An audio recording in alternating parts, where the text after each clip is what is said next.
இதுக்காக நீங்க பிரயாசப்பட வேண்டாம்.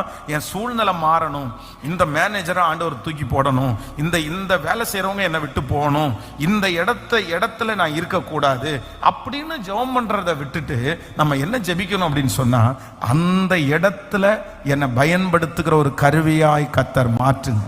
இவ்வளவு நடந்தும் நான் அழிந்து போவது இல்லை, இவ்வளவு நடந்தும் கர்த்தர் என்னை கெட்டு போக விடமாட்டார், இவ்வளவு நடந்தும் நான் வெட்கப்பட்டு போகிறதற்கு கர்த்தர் என்னை அனுமதிக்க மாட்டார்.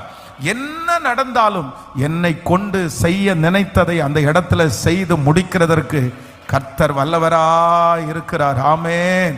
2 கரங்களையும் மேல உயர்த்தி ஆண்டவரிடத்துல சொல்லுங்க, தகப்பனே, எந்த சூழ்நிலை வந்தாலும் ஆமென், அந்த இடத்துல ஆண்டவரே ஸ்தோத்திரம், நான் அவமானம் அடைவது இல்லை, ஏன்னா நான் உங்க பிள்ளைப்பா, உங்க பிள்ளை.